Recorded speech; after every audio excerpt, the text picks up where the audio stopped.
لا إله إلا الله لا إله بسم اللہ الرحمن الرحیم۔ السلام علیکم ورحمۃ اللہ وبرکاتہ۔ سامعین و ناظرین، رمضان کے فضائل اور مسائل کا بیان چل رہا تھا۔ آج ہم ان چیزوں پر تفصیل کے ساتھ بات کریں گے کہ جن کے کرنے سے روزہ ٹوٹ جاتا ہے یا روزہ نہیں ٹوٹتا۔ اس سلسلے میں چند اصولی باتیں ہیں، اگر انہیں ذہن نشین کر لیا جائے تو ان مسائل کو سمجھنا کافی حد تک آسان ہو جاتا ہے۔ اس سلسلے میں جو پہلی بات ہے وہ یہ ہے کہ بھول کر کچھ کھا لینے سے یا پی لینے سے، حتیٰ کہ جماع کر لینے سے بھی روزہ نہیں ٹوٹتا۔ البتہ اگر غلطی سے آدمی نے پانی پی لیا اور اس کے حلق سے نیچے اتر گیا تو آدمی کا روزہ ٹوٹ جائے گا۔ بھولنے اور غلطی میں فرق ہے، میں بھولنے کا مسئلہ تفصیل کے ساتھ پہلے بیان کر چکا ہوں۔ دوسری بات یہ ہے کہ آدمی کا روزہ ہر اس چیز سے ٹوٹ جاتا ہے جو آدمی کے ان سوراخوں سے جو اللہ تعالیٰ نے انسان کے جسم میں بنائے ہیں، جو معدے تک چیز کو پہنچاتے ہیں یا دماغ تک چیز کو پہنچاتے ہیں۔ ان رستوں سے اگر کوئی چیز آدمی کے معدے تک یا دماغ تک پہنچ گئی تو اس سے آدمی کا روزہ ٹوٹ جائے گا۔ مثال کے طور پر منہ کے رستے سے یا ناک کے رستے سے یا بڑے پیشاب والی جگہ سے اگر کوئی غذا یا دوا یا ان دونوں سے ہٹ کر کوئی بھی چیز معدے تک پہنچ گئی تو اس سے آدمی کا روزہ ٹوٹ جائے گا۔ ان تینوں رستوں کے علاوہ اگر کسی اور طریقے سے آدمی کے جسم میں کوئی بھی چیز داخل ہوئی تو اس سے آدمی کا روزہ نہیں ٹوٹے گا۔ مثال کے طور پر اگر کوئی آدمی نہاتا ہے تو نہانے کی وجہ سے مسامات کے ذریعے انسان کے جسم میں پانی داخل ہوتا ہے، اسی وجہ سے روزے کی شدت بھی جو ہوتی ہے وہ کم ہو جاتی ہے اور روزے کا جو احساس ہے وہ بھی کم ہو جاتا ہے۔ وجہ یہی ہے کہ انسان کے جسم میں پانی داخل ہوا، لیکن اس صورت میں آدمی کا روزہ نہیں ٹوٹتا۔ اور روزہ نہ ٹوٹنے کی جو وجہ ہے وہ یہ ہے کہ آدمی کے ان سوراخوں سے اور ان رستوں سے پانی اندر نہیں گیا بلکہ مسامات کے ذریعے انسان کے جسم میں پانی داخل ہوا، اس وجہ سے آدمی کا روزہ نہیں ٹوٹے گا۔ اسی طرح اگر کوئی آدمی انجیکشن وغیرہ لگواتا ہے تو انجیکشن لگوانے سے بھی روزہ نہیں ٹوٹتا۔ وجہ یہ ہے کہ جو انسان کے جسم میں دوا گئی ہے وہ رگوں کے ذریعے گئی ہے، ان رستوں سے نہیں گئی جو پہلے میں بتا چکا ہوں۔ اسی طرح اگر کوئی آدمی ڈرپ وغیرہ لگواتا ہے تو ڈرپ لگانے سے بھی آدمی کا روزہ نہیں ٹوٹتا، کیونکہ یہاں بھی دوا جو ہے وہ رگوں کے ذریعے انسان کے جسم میں پہنچی ہے اور ان رستوں سے نہیں پہنچی کہ جو اللہ تعالیٰ نے معدے تک ڈائریکٹ رسائی کے لیے بنائے ہوئے ہیں۔ البتہ کوئی آدمی ڈرپ صرف اس لیے لگواتا ہے کہ روزے کی جو شدت ہے اور روزے کا جو احساس ہے اس کو کم کرنے کے لیے، تو یہ بات شدید مکروہ ہے، اس سے آدمی کے روزے کا ثواب بہت زیادہ کم ہو جاتا ہے، ایسا نہیں کرنا چاہیے۔ اسی طرح اگر کوئی شخص تیل لگاتا ہے تو تیل لگانے سے بھی روزہ نہیں ٹوٹتا، اگرچہ تیل کا اثر تالو وغیرہ میں محسوس ہو، کیونکہ یہاں بھی جو تیل انسان کے جسم میں پہنچا ہے تو وہ مسامات کے ذریعے پہنچا ہے، ڈائریکٹ ان رستوں سے نہیں گیا۔ اسی طرح کوئی آدمی اپنی جلد وغیرہ پر کوئی دوا وغیرہ لگاتا ہے اور وہ دوا جسم میں جذب ہو جاتی ہے تو اس سے بھی روزہ نہیں ٹوٹتا، کیونکہ یہاں بھی دوا جو داخل ہو رہی ہے وہ مسامات کے ذریعے داخل ہو رہی ہے۔ یہاں ایک بات تھوڑی سی وضاحت طلب ہے، وہ یہ کہ قدیم فقہ کی جو کتابیں ہیں انہوں نے اور بھی کچھ مقامات ہیں کہ جن کے ذریعے اگر دوائی جسم میں داخل کی جائے تو اس سے روزہ ٹوٹنے کا حکم لکھا ہے۔ کنی کان کے ذریعے یا چھوٹے پیشاب کی جگہ سے اگر کوئی دوائی جسم میں داخل کی جائے تو پہلے یہی لکھا تھا فقہا نے کہ اس سے روزہ ٹوٹ جائے گا، لیکن یہ انہوں نے اس وقت کی تحقیق کے مطابق لکھا تھا۔ اس وقت یہ تحقیق تھی کہ ان جگہوں کا جو رستہ ہے اور ان کی جو انتہا ہے وہ بھی ڈائریکٹ معدے تک ہے اور معدے تک یہاں سے دوا پہنچتی ہے، لیکن اب تحقیق اس کے برعکس ہوئی ہے، تو لہٰذا موجودہ فقہا نے ان چیزوں کو اس سے خارج کر دیا ہے۔ لہٰذا اگر کسی آدمی نے اپنے کان میں یا چھوٹے پیشاب کی جگہ دوائی وغیرہ ڈالی تو اس سے آدمی کا روزہ نہیں ٹوٹے گا۔ اس سلسلے میں جو تیسری اصولی بات ہے وہ یہ ہے کہ روزہ ہر اس چیز سے ٹوٹ جاتا ہے کہ جو آدمی کے جسم کے اندر داخل ہو۔ جسم کے اندر داخل ہوگی تو روزہ ٹوٹے گا، اور اگر جسم سے باہر نکلی تو اس سے روزہ نہیں ٹوٹتا۔ اور جو پہلے 3 رستے بتائے ہیں ان رستوں سے داخل ہونا، اگر اس طرح جسم کے اندر کوئی چیز جائے گی تو روزہ ٹوٹے گا، اور اگر جسم سے کوئی چیز خارج ہوتی ہے یعنی خون وغیرہ نکل جاتا ہے یا پیپ وغیرہ نکل جاتی ہے تو اس سے روزہ نہیں ٹوٹتا۔ اسی طرح اگر کوئی آدمی خون دیتا ہے تو خون دینے سے بھی روزہ نہیں ٹوٹتا، کیونکہ یہاں پر جو خون ہے وہ جسم سے باہر نکالا گیا ہے، جسم کے اندر داخل نہیں کیا گیا۔ اسی طرح اگر کوئی ٹیسٹ وغیرہ آدمی کرواتا ہے تو ٹیسٹ کروانے کے لیے جو خون نکالا جاتا ہے تو اس سے بھی آدمی کا روزہ نہیں ٹوٹتا۔ خون دینے والے آدمی کے لیے اتنی احتیاط ضروری ہے کہ اگر اس کو بہت زیادہ کمزوری ہے یا کمزور آدمی ہے تو اس کو خون دینا مکروہ ہے، کیونکہ اس سے خدشہ ہے کہ وہ خون دینے کے بعد خود اپنا روزہ کمپلیٹ اور مکمل نہ کر سکے، اس لیے اس آدمی کو خون دینا روزے کی حالت میں مکروہ ہے۔ لیکن اگر وہ سمجھتا ہے کہ خون دینے کے بعد بھی وہ اپنے روزے کو بآسانی اور سہولت کے ساتھ مکمل کر سکتا ہے تو پھر اس کے لیے خون دینا مکروہ نہیں ہے۔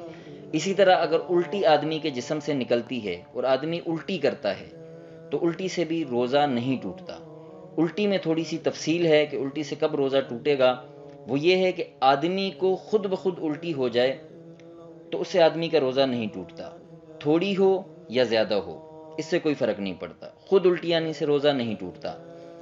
اگر کوئی آدمی اپنے اختیار سے سوچ کر یا حلق میں انگلی وغیرہ ڈال کر الٹی کرتا ہے تو اس سے آدمی کا روزہ اس صورت میں ٹوٹے گا کہ جب الٹی منہ بھر کر ہوئی ہو۔ منہ بھر کا مطلب یہ ہے کہ آدمی اس کو زبردستی بھی روکنا چاہے تو اس کو اپنے منہ میں نہ روک سکے، تو اس صورت میں روزہ ٹوٹ جائے گا۔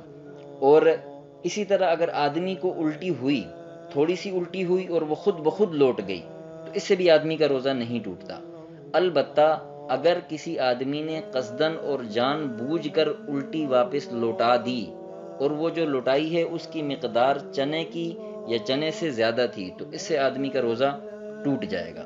اور اگر الٹی منہ بھر سے کم ہوئی ہے تو اس سے روزہ نہیں ٹوٹے گا۔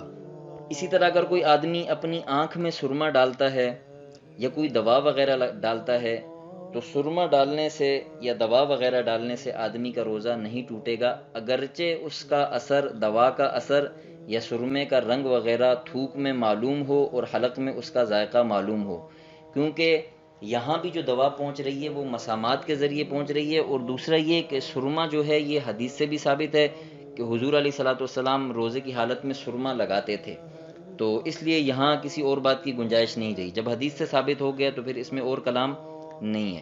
کسی آدمی کے دانت سے اگر خون نکلتا ہے تو وہ خون اگر تھوک سے زیادہ ہے یا تھوک کے برابر ہے اور حلق میں اس کا اثر بھی معلوم ہوتا ہے تو اس سے آدمی کا روزہ ٹوٹ جائے گا۔ اور اگر خون جو ہے وہ تھوک سے کم ہے اور حلق میں اثر بھی معلوم نہیں ہوتا تو اس سے روزہ نہیں ٹوٹے گا۔ روزے کی حالت میں مسواک کرنا، چاہے وہ کسی بھی درخت کا ہو اور کسی بھی ذائقے کا ہو، اس سے روزہ نہیں ٹوٹتا، کیونکہ یہ بھی حدیث سے ثابت ہے۔ تازہ ہو یا خشک ہو اس سے بھی کوئی فرق نہیں پڑتا۔ البتہ مسواک کے علاوہ جو باقی چیزیں ہیں، یعنی ٹوتھ پیسٹ ہو گیا یا کوئی منجن وغیرہ ہو گیا یا کوئی دنداسا وغیرہ ہو گیا، یہ روزے کی حالت میں کرنے مکروہ ہیں۔ اگر کسی آدمی نے ٹوتھ پیسٹ کیا یا دنداسا وغیرہ کیا یا منجن وغیرہ استعمال کیا اور اس کا ایک بھی ذرہ حلق میں اتر گیا یا اس کا ذائقہ حلق میں معلوم ہوا تو اس سے آدمی کا روزہ ٹوٹ جائے گا، مسواک سے نہیں ٹوٹے گا۔ انہیلر کا استعمال روزے کو توڑ دیتا ہے، کیونکہ انہیلر میں جو دوا ہوتی ہے جب وہ آدمی اس کو استعمال کرے گا تو دوا کے کچھ نہ کچھ اثرات جو ہیں وہ حلق میں ضرور جائیں گے، تو اس لیے آدمی کا روزہ اس سے ٹوٹ جائے گا۔ اگر کسی آدمی کے حلق میں دھواں چلا گیا تو دھوئیں میں یہ بات ہے کہ کوئی آدمی اگر اس کو اپنے اختیار سے لے کے جاتا ہے، جیسے سگریٹ وغیرہ کا دھواں ہے یا لوبان کی دھونی وغیرہ پاس بیٹھ کے اس کی خوشبو لیتا ہے اور اس کا دھواں لیتا ہے تو اس سے اس کا روزہ ٹوٹ جاتا ہے۔ لیکن اگر بلا اختیار اور بلا قصد کوئی مکھی وغیرہ، کوئی گرد و غبار یا دھواں وغیرہ آدمی کے حلق میں اتر جاتا ہے تو اس سے آدمی کا روزہ نہیں ٹوٹتا۔ کوئی بھی ایسی خوشبو کہ جس میں دھواں وغیرہ نہ ہو اس کے سونگھنے سے آدمی کا روزہ نہیں ٹوٹتا۔ جماع کرنے سے آدمی کا روزہ ٹوٹ جاتا ہے، احتلام سے روزہ نہیں ٹوٹتا۔ اسی طرح جاگتے ہوئے کسی آدمی کو بیماری کی وجہ سے اس کی منی خارج ہو گئی تو اس کا روزہ نہیں ٹوٹے گا۔ یا اسی طرح بغیر قصد کے بھی جاگتے ہوئے آدمی کی یا بلا اختیار منی نکل جائے تو اس سے روزہ نہیں ٹوٹتا۔ البتہ کوئی شخص اگر اپنے ہاتھوں سے خواہش پوری کرتا ہے تو اس کی منی نکل جاتی ہے، یا اپنی بیوی کے ساتھ لیٹ جاتا ہے اور اس سے لپٹ جاتا ہے اور اس کا ڈسچارج بھی ہو جاتا ہے تو اس سے بھی آدمی کا روزہ ٹوٹ جائے گا۔ دانتوں کے اندر اگر کوئی چیز پھنسی ہوئی ہے اور آدمی اس کو نگل لیتا ہے تو اگر وہ چیز چنے کے دانے سے چھوٹی ہے تو پھر تو اس کے نگلنے سے آدمی کا روزہ نہیں ٹوٹے گا، اور اگر وہ چیز چنے کے دانے سے بڑی ہے یا چنے کے دانے جتنی ہے تو اس سے آدمی کا روزہ ٹوٹ جائے گا۔ یہ اس صورت میں مقدار دیکھنی ہے کہ جب اس کو منہ سے باہر نہ نکالے۔ اگر کسی آدمی نے دانتوں میں پھنسی ہوئی چیز کو یا گوشت کے ریشے وغیرہ کو منہ سے باہر نکالا اور پھر منہ میں ڈال کے اس کو نگل گیا تو پھر اس سے اس کا روزہ بہرحال ٹوٹ جائے گا، چاہے وہ چھوٹا ہو یا بڑا ہو، تو اس میں کوئی فرق نہیں ہے۔ روزے کی حالت میں دانت نکلوانا یہ شدید مجبوری کی حالت میں جائز ہے۔ اگر شدید تکلیف وغیرہ ہو تو آدمی دانت نکلوا سکتا ہے، لیکن اگر اس دانت نکلوانے کے عمل کے دوران دوا یا خون حلق میں پہنچ گیا اور اس کا اثر وغیرہ حلق میں معلوم ہوا اور وہ تھوک پہ غالب آ گیا تو اس سے بھی آدمی کا روزہ ٹوٹ جائے گا۔ تھوک نکلنے سے آدمی کا روزہ نہیں ٹوٹتا۔